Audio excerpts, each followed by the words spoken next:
नमस्कार दोस्तों, हिंदी मंजूषा चैनल पर आप सबका स्वागत है। मैं हूं किरण ग्रोवर। बी.एल. गौड़ जी साहित्य की दुनिया में एक जाना पहचाना नाम है, जिनकी पुस्तकें न केवल भारत में पूरे विश्व में प्रसिद्ध हैं। लोग साहित्यकार के साथ साथ गौड़ साहब को समाज सेवक के रूप में जानते हैं। तो प्रस्तुत है उनकी आत्मकथा अनबीता अतीत की दूसरी कड़ी। पहली कड़ी में आपने सुना कि हर व्यक्ति के पास उसका अनबीता अतीत होता है, वो उसकी निजी धरोहर है। वो कैसे जीता है यह उसका निजी मामला है। तो मैं यहाँ अपने अनबीते अतीत की बात करूँगा, जिसमें बहुत सारी कथाएं हैं जो आपके लिए मनोरंजन का काम करेंगी, कुछ को तो अतीत की याद कराएंगी। तो चलिए आपको वर्तमान से अलग 60 साल पहले ले चलते हैं। तो आज दूसरी कड़ी। पिछली अंक में आपने सुना था कि साहित्यकार श्री बी.एल. गौड़ जी ने कहा, चलिए आपको ले चलता हूँ 60 साल पहले। वो लिखते हैं कि ये मुझसे गलत टाइप हो गया था। मैं लिखना चाह रहा था 66 साल पहले। इस उम्र में अक्सर ऐसा हो जाता है। चीज़ों को रख कर भूल जाना, बीसियों बार मिले व्यक्ति से अचानक कहीं बाज़ार में मिलने पर उसका नाम भूल जाना। लेकिन अब कोशिश करूँगा कि मुझसे ऐसी गलती ना हो। पिछले साल अक्टूबर 2023 में किसी कार्यवश हंसराज कॉलेज दिल्ली विश्वविद्यालय में जाना हुआ। लगभग 12 बजे जब मैं वहाँ से निकलने लगा तो डॉक्टर विवेक जी को उन दिनों रामजस कॉलेज के हिंदी विभाग में एसोसिएट प्रोफेसर के रूप में कार्य कर रहे थे।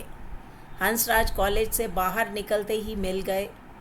कहने लगे, गुरुजी चलिए अपना कॉलेज देख लीजिए। वैसे तो नई बिल्डिंग बनने से बहुत कुछ बदल गया है, बस प्राचार्य वाला ब्लॉक ही पुराना है। वह सीढ़ियों से ऊपर जाकर बाईं तरफ का कमरा, जिसमें कभी 66 साल पहले आप पढ़ते थे, अभी भी ज्यों का त्यों है। असल में मेरी बहुत सारी याद रामजस कॉलेज से जुड़ी है। मैंने 3 साल इसी कॉलेज में तो गुजारे हैं। बातें करते हुए हम लगभग 10 मिनट बाद रामजस कॉलेज में थे। पता नहीं मेरे विषय में डॉक्टर विवेक ने कॉलेज के प्राचार्य जी को क्या बता दिया था। जब मैं पहुंचा तो प्राचार्य डॉक्टर मनोज कुमार खन्ना अपने कमरे के दरवाजे पर ही खड़े मिले। बड़ी गर्मजोशी से उन्होंने मेरा स्वागत किया, अपने कमरे में ले गए। वहाँ पहले से मौजूद कई लड़के लड़कियाँ, कुछ स्टाफ के लोगों से मेरा परिचय प्राचार्य खन्ना जी ने यह कहकर करवाया कि 66 साल पहले ये हमारे यहाँ बीएससी के विद्यार्थी थे। आज ये अपना क्लासरूम देखने आए हैं, जिससे इनकी बहुत सारी यादें जुड़ी हुई हैं। उन यादों को ये अपनी आत्मकथा में लिखना चाहते हैं। मेरी हिम्मत नहीं थी कि मैं 37 सीढ़ियाँ चढ़कर अपना क्लासरूम देखूं, लेकिन पता नहीं कौन सी शक्ति ऊपर ले गई।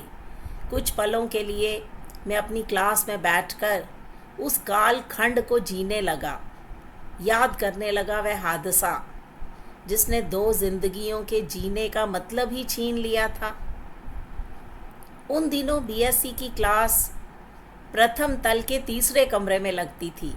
हमारी क्लास में डॉक्टर राजेंद्र प्रसाद, जो कि हमारे भारत के पहले राष्ट्रपति थे, उनकी 2 पोतियाँ भी पढ़ती थी। मनमोहन भारद्वाज नाम का एक शरारती दबंग टाइप का लड़का भी हमारी क्लास में था। उसकी माँ दिल्ली में मजिस्ट्रेट थी। कॉलेज में लड़कियों से बदतमीज़ी करना उसका शुगल मेला था। हमारी क्लास की लड़कियाँ अपने आप को सुरक्षित महसूस नहीं करती थी, तो उसकी वजह थी हमारे तत्कालीन राष्ट्रपति की दोनों पोतियों का हमारी क्लास में होना।